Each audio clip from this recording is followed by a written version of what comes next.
Welcome into Heartline Fitness Week in Fitness podcast. Candid conversations with industry insiders, club owners, facility directors, designers, and decision makers to understand and glean the trends and opportunities, as well as the challenges inside the fitness business and of the mindsets of its professionals.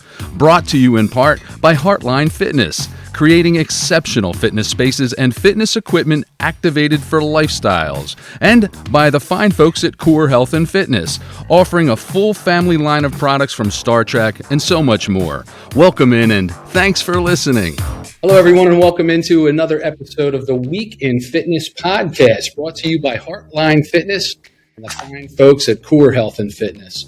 And along with your co-host, I'm Bobby Stein. And I am very fortunate. We are very fortunate to be speaking today with three of the gentlemen who were quite instrumental in bringing about the new Wellness Center at North Naples' premier boating and golfing community, the Quarry, located right here in Southwest Florida, Naples, Florida, to be more specific. Scott Garvin. Scott's the general manager of the facility, the Quarry, and we also have Jerry. He's on the board of directors, and he's also the treasurer of the committee. John, I don't know what your role at the Quarry is, sir. Can you share that with us? I'm chairman of the Master Planning Committee and chairman of the Project Steering Committee. Outstanding. And I want to learn a little bit, Scott. You know, when I first moved down here, my wife and I, back in 1999, there was two things that were intriguing to me. Number one, that Immokalee Road was so vast. There wasn't much out there at the time. That was number one. Number two, I couldn't ever, and still to this day, have a hard time spelling the word Immokalee. Can you share with me a little bit about the community? Give us some backdrop on it. Like it's more specific. Its location. You know, some of the demographics, the number of doors that you have in the community, and et cetera. Please. Sure. Well, thanks, Bobby, for the great introduction. The Quarry community is literally located, at Collier and Immokalee Boulevard, just an amazing growing area. The community has approximately 900 residents who call the Quarry home. We have 30 ponds. We have 3 recreational lakes with about 100 watercraft on them. By the numbers, we have about 17 miles of roads. We have 19 miles of shoreline. Everything from 5 hard-true tennis courts, 5 professional pickleball courts, 3 tournament bocce courts, resort pool, lap pool. We're just getting started with our culinary center. That'll be coming online in July. And as well as with that culinary center, we have a wine club. We have professional fishing tournaments here, Take a Soldier Fishing, which is coming up here in March. So just a really active community here in the Quarry. It's a shame you don't have anything to do. The folks must be going out of their mind with boredom. Well, I left out the crown jewel, which is our wellness center.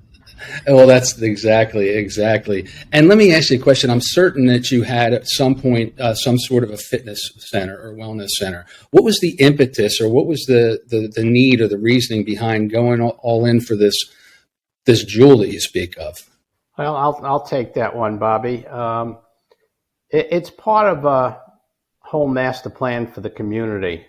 This actually started in 2019 when we did an exhaustive survey of the community, their needs, their wants, and we looked at everything. The Quarry at that time was probably about 15 years old, and basically our beach club was outdated at the time.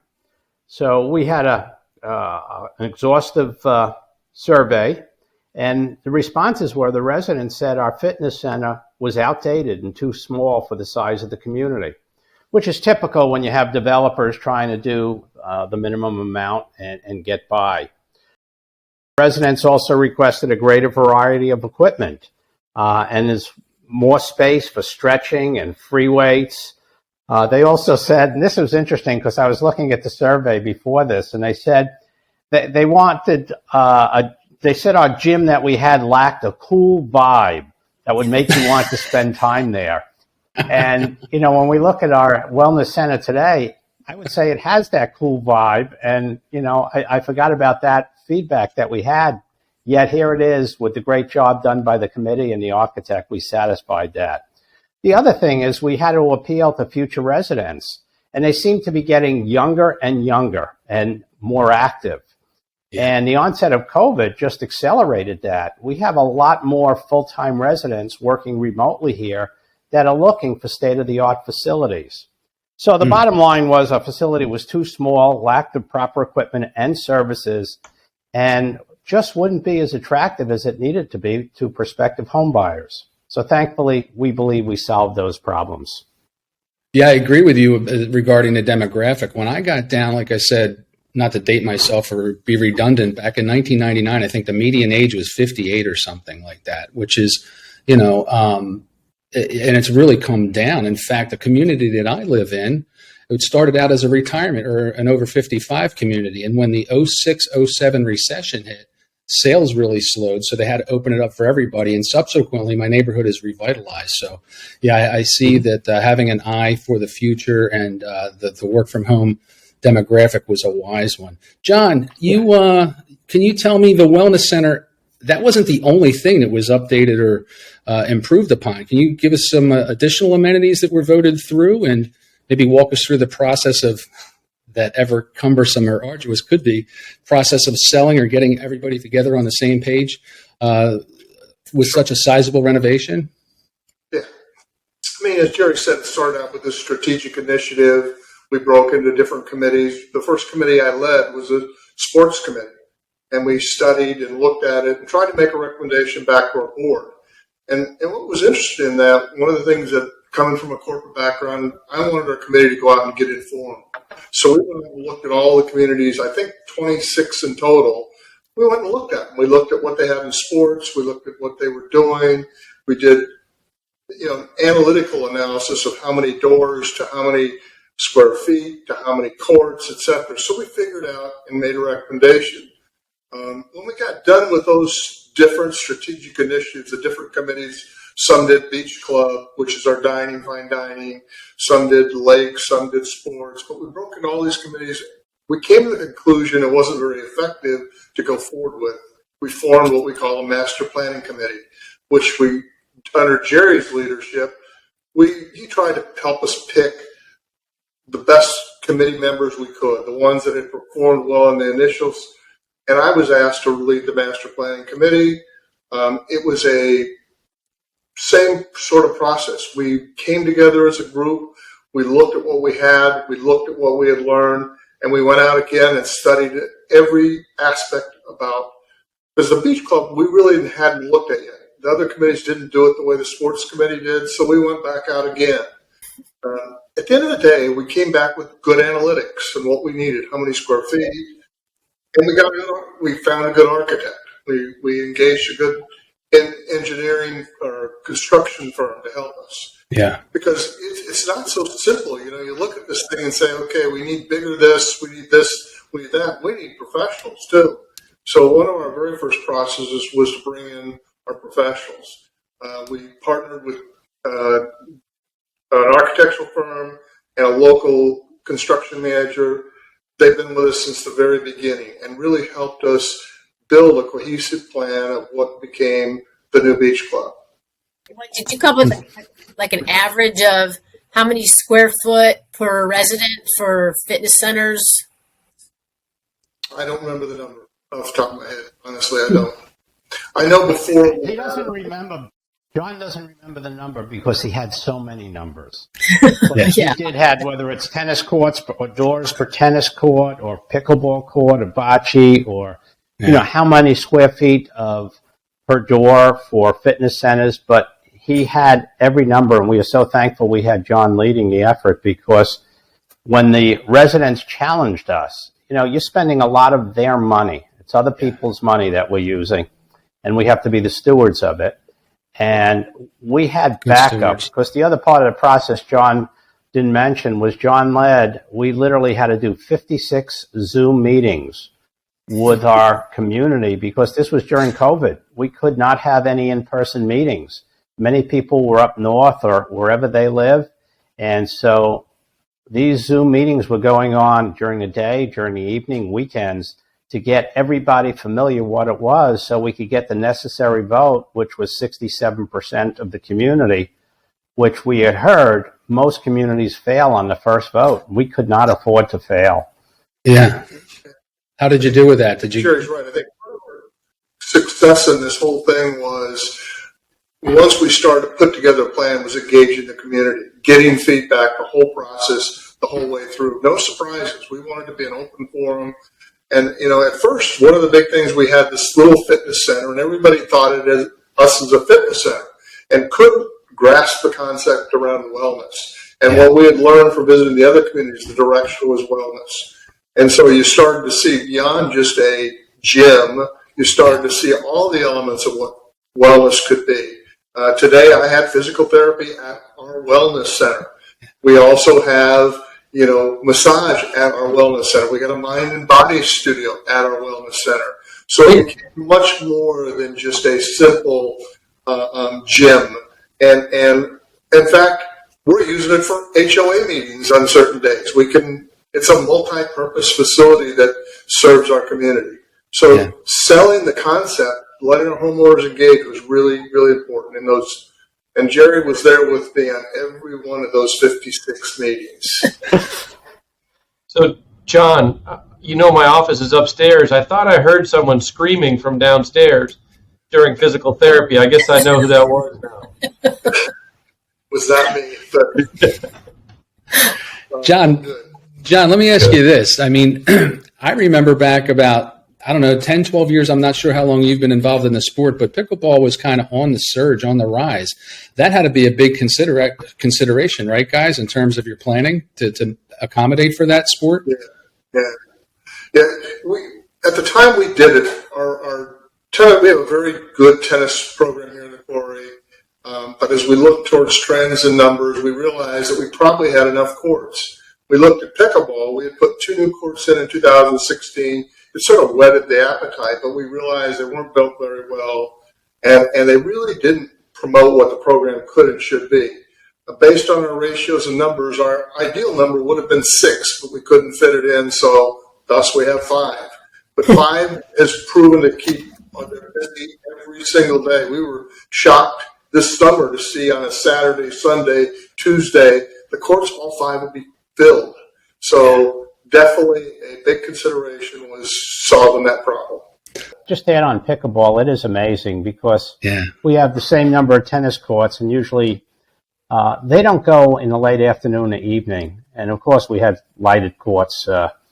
But when you walk by pickleball, every hour of the day it's going, and I think it's a testament to the reason why the sport is growing so much, because we're at that point of the season where people have friends, guests, children, coming down to visit with them, and they all bring their guests out to the pickleball courts because it's so easy to engage in that sport right away. So as a result, they're always occupied. And I think that's one of the biggest challenges for HOAs is where do they find the land to put pickleball courts? We were fortunate we were able to squeeze in 5 courts right next to all of our other amenities, so it worked out perfectly. And I think the beauty of the design that we have, our wellness center, the cardio floor, if you will, looks right down on the pickleball courts. So, everyone's out here working out, looking over the pickleball courts, looking out onto the lake. It doesn't get any better. Look, if you're not working out in the Quarry, you might as well stay at home up north. Scott says looking down, it's a 2-story wellness center. So all of the cardio equipment is aligned on the back wall where it's full of windows, so you have that view Scott talked about. So working out on a cardio machine goes quickly because you're watching a pickleball game or looking at a beautiful lake. The installers, when we were before we were ready to install, and they're like, "Why are we going upstairs?" And I said, "Wait till you see the view." And they immediately got the reason why the fitness center was upstairs. And that goes back to our professionals. Dave Humphrey, our architect, was day one, we working through the problems. He came up with the concept of, we tore down a little building that was our motion studio that was just too small, not very useful. Hard sell to the community because it had been built just a few years ago. But when we started to look at it, we were landlocked and we had to do something. We had to make some tough decisions and then sell those to the community as the solution. And his idea of this 2-story structure, overlooking pickleball, looking at that lake, as we started to paint that picture to our homeowners, they got really excited. Exactly. Yeah, absolutely. They could see the vision. Yeah, and it certainly helps. Either if you want to make time stand still, jump on a treadmill without A, music, B, a television screen, or C, a lake view. Just saying. So you guys started this back during the pandemic, correct? That's when you got really, it was like in the midst of that. And Scott, you had a lot of, as we all experienced, many industries, supply chain issues, rising costs, labor shortages, et cetera. How did you combat the cost, and how did you combat the challenges faced with those couple of issues right there? More than a couple of issues. What was the challenge like for you? Yeah, and Bobby, I built a number of buildings, country clubs, renovations, things like that. This was absolutely the most challenging because exactly what you're pointing out. It seemed that every side we looked at, from supply chain issues, labor, just rising costs, all of those came to bear on what we were talking about. Again, John was a great partner, leading this construction committee with me. And I think, John, we're at 52 meetings now for construction meetings, I think. So that'd be 5-0. We just had a celebration. Yeah, so every week we meet, so we're at 50 weeks now. We're into this. And, I mean, it is every week talking about, all right, what's, on a ship and a boat coming across the water to, what plumbing company can actually show up in the time frame we need. And when you talk about all of the battles that we had to fight literally each week to get this building put up or the next one coming, it is supply chain issues. For instance, a good example, not necessarily wellness related, but I know that I've ordered my walk-in coolers 14 months ago, and I'm still not sure they're going to be here in 4 months from now. So it is absolutely challenging out there. And how do we overcome that? You have to be flexible. You have to be adaptable. Really, when I start thinking about the partners, the vendor partners and truly partners that John was speaking about, our architect willing to go back to the drawing board and say, yeah, that's not available. What's the second option? And then working with Don Garrett, who's our general contractor, him coming to us and saying, hey, look, normally we'd have 8 people looking to look at this.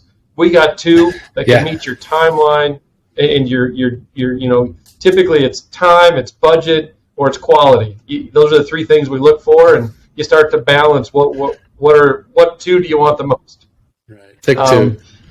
To John's point, when we start looking at supply chain issues, that's substitutions, what works best, and Kelly, you saw a little bit of that with the flooring that we put down. I think we recollected the flooring, 3 times in the wellness center.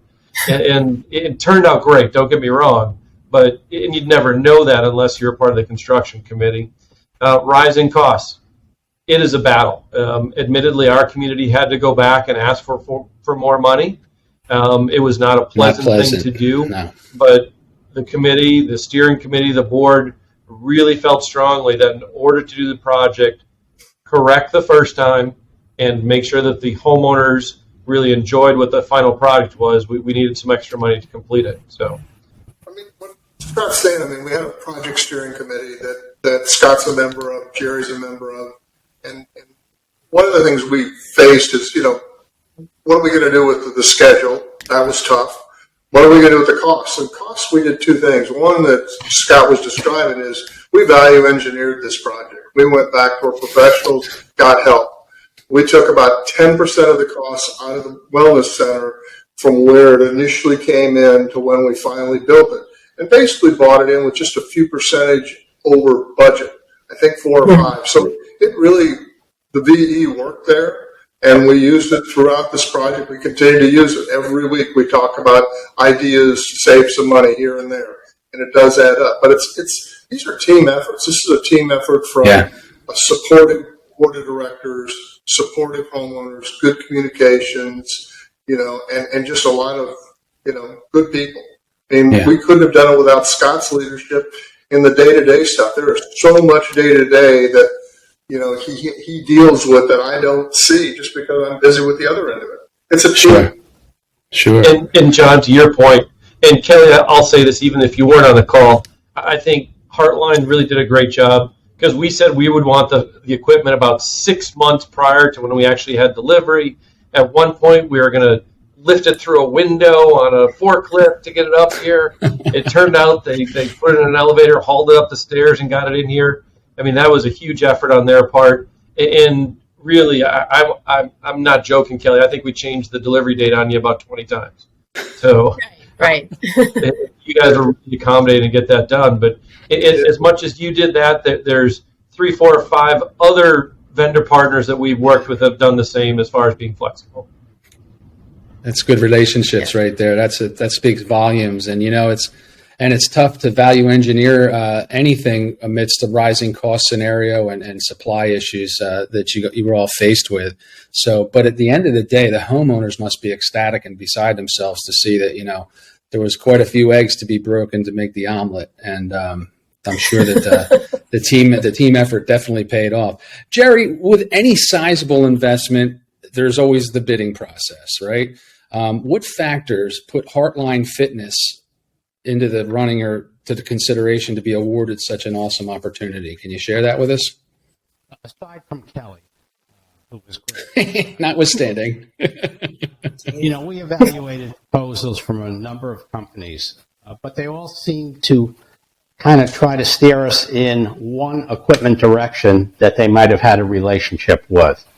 And that we thought was a problem. Also, the other companies were not full-service organizations like Heartline is. Heartline, and specifically Kelly, thank you very much.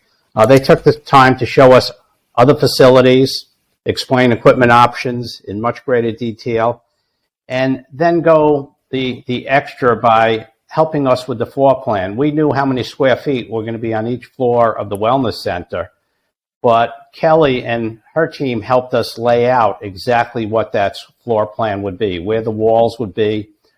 She located where all the equipment would go.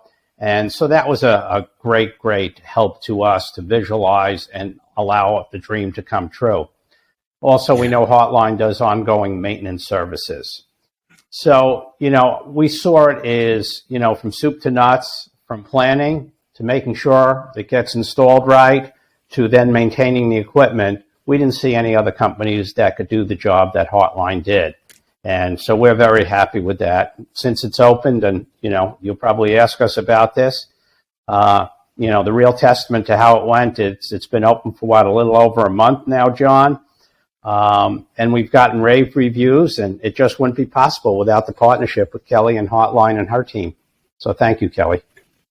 Oh, it was fun. I think if I was going to move away from Tampa, that would be the community I would definitely, jump into. It's great. The people were great. The committee, we had all kinds of different interests. We had trainers on the committee, gym owners. We had some people who didn't even work out, and everybody's input, and everybody's just really nice and respectful to everybody's opinion. So the collaboration was really fun. It was really fun. No, we have physical therapy. I just want to see if everybody was paying attention, and John, who just left the facility, can attest to this, right? It's a wellness center. It's not. Yes. Right. And we did field trips. Like Jerry said, we did field trips. Yeah, we went in a couple field trips to try out some of the equipment because people weren't familiar with the different lines. Oh. We took equipment to a physical therapy facility and tried out, the Tracer unit. So people were really, they got in their cars and spent their time outside of the Zoom meetings. I think the residents appreciate the equipment selection because they really are noticing the difference with the, hoist machinery and how easy it is to flex on it. And we're getting a lot of positive responses from that. Mm-hmm. That's excellent. I'd just like to note on this call that I'm the one that spends the most time in the fitness center. I work really hard in the fitness center. I'm here easily 8 hours a day working hard. That's all I can tell you. Just to clarify for the podcast, his office temporarily is in the fitness center, so I don't think he knows where the machines are, but he's working hard in his office. Fair enough. True that. But it's interesting because Scott's there all the time, we kind of exchange every time we walk in. Every time I walk in, I count how many people are there. And you never go in, there's less than a dozen. Yesterday morning, there were 25 people. And when you look at how many people are taking advantage of the wellness center versus what it was like at the old fitness center, it's like night and day. So we know we're reaching many, many more of the residents of the community. And I think it's because it's such a welcoming environment that you want to go there. Right. And Jerry, you'd mentioned some of the other people you spoke with had, one line in mind. That's a great thing about being a dealer is we can pull from so many different vendors. So if you look, the Star Trek cardio, you look at Nautilus and some of the equipment, the multi-station from there. The human sport was kind of one of those things that really makes it a true wellness circuit, because you can have somebody in a wheelchair who can pull up into it and they can use it, just like an able-bodied person. And then you've got those progressions of exercises you can do from seated and supported to just seated to actually standing. A lot of the seats come away from the equipment, so you can do three-dimensional training, which is going to help you with your tennis and your pickleball and your golf and all the things that are, outside those walls that people are really enjoying at the Quarry. Yeah, when I was up there the other day, I was looking at how many different brands we have, and we got the right equipment regardless of what brand it was. So Kelly was able to bring in the appropriate equipment. We didn't have to, stay the course on one type of brand, which I think made the best of all worlds for us there. Mm-hmm. Yeah, thanks. John, what were and that's awesome. I mean, you're enhancing the quality of the experience to be involved and live at the community. You really put the spotlight on, and through much diligence, obviously, hard work and vision, I think everybody's the benefactor there, and it's only going to grow. Jerry, you said 25 yesterday morning or this morning, and as it catches fire, it's only been 30 days now, so. And I think you made a wise choice as well in terms of going with a full service dealer like Heartline for all the requisite reasons that were just mentioned. And again, Scott, you do get Kelly, which is John. What features? We're talking a little bit about the difference between a quote unquote traditional gym and a wellness center. What all was added again? If you could just reiterate and tap on those highlights again to make it a true wellness center. First you start with the second floor, which is the view over the pickleball courts, over the lake. That's basically where most of our equipment is, but it has many different stations within that. So there's that element of fitness, from stretching to, weight training to, all the different bikes, etc. And then the first floor is really where we've got all the other things. We have 2 motion studios, about 1,800 square feet. And they are busy all the time. Yeah. Where there's 25 upstairs, there's 25 or 30 almost all day long downstairs using those 2 motion studios. Wow. Temporarily, as you can see Scott, you can see the people moving behind Scott in the wellness center. But we've taken the mind and body studio for the next 6 months, and we're using it as our club and card room, because we're under construction on the beach club and the administration side. So it's not open yet for that, but it's busy with our different clubs, euchre, Bible study, you name it. We're using that facility for that. So, and then you've got the 2 therapy rooms, one for physical therapy and then one for massage and help me out. Yeah. Spa services. Yes. Chiropractic or? Chiropractic, thank you. That's what I was looking for. We try to have just a wide range of services for our homeowners. And, one of the nice things is you're not having to leave the campus. In these days and times, it's great being able to get that full range of wellness without having to go outside the community. Most of our homeowners bike, I'll say a good percentage, ride their golf carts up, but they stay in this community and are using it. So strategies, paying off. That's outstanding. And we did a nice wide open area too for the trainers. So the personal training clientele is pretty strong, so they can do one-on-one, small group. So there's enough room for them to move around, do some kettlebell swings and walking lunges and plyo boxes and BOSU. So they're, the trainers definitely are staying, I think, even more busy than they were before. And the folks from up north, how are they doing? Coming here for the first time, perhaps haven't seen the wellness center. What are the reactions been, Jerry? Like I said, everyone is seeing it for the first time, basically, and it's nothing but rave reviews. But I wanted to go back to what John was saying, because we have more square footage for classes. In terms of wellness, the variety of classes is so much greater that you could focus on any part of the body, and it doesn't matter if you're just getting in shape for the first time or you're in shape, various levels of classes to work out however you need it. And then if you want to do individual training, we have what's called mirrors. They could do one-on-one. We haven't gotten into it yet as much as we will to help people. You know, it's seniors, balance is all important. There's a way to assess people's balance fitness, so to speak, which I did, and it was horrible on one side. And then to just get some exercises developed so that you could see the improvement, because some of our ages, balance is all important. So we'll be able to focus on a lot of different things, but being open only for a little over a month, I don't think a lot of residents have even touched the surface of what's available to help them improve their wellness and fitness. The quality of their lifestyle. Which that leads to that, yes.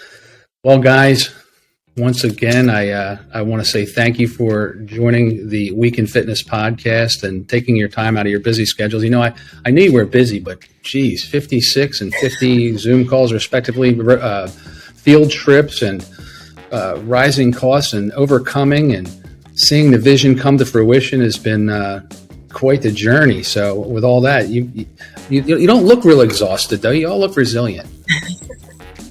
Yeah, Jerry and John I are gotta be retired. honest with you.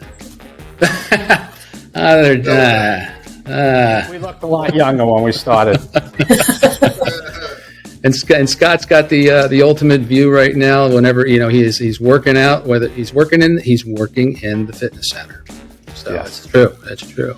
Well, guys, for Jerry Solomon, John Strike, Scott Garvin, and my co-host Kelly Spivey, this has been Bobby Stein saying thanks for listening to This Week in Fitness podcast. And until next time, please, folks, take good care. With the Quarry, we've had great partners, architects, general contractors, vendors, who support our overall success. And remember, we were flexible with the budget, timeline, product availability, without sacrificing quality of the overall project. And remember to do your homework. Look at what neighboring communities are offering and make sure the project is in line with the current and future market trends. In the case of the Quarry, they wanted a full-blown wellness center versus just a larger fitness center. Also, it takes a village. An active committee of committed volunteers can really make a difference, and having a property management company that understands the HOA dynamics and supports their efforts really matters. And finally, regular communication with the homeowners themselves is an absolute must. Be willing to share pertinent information all along the way. And once again, thanks for watching and thanks for listening. And until next time, take good care.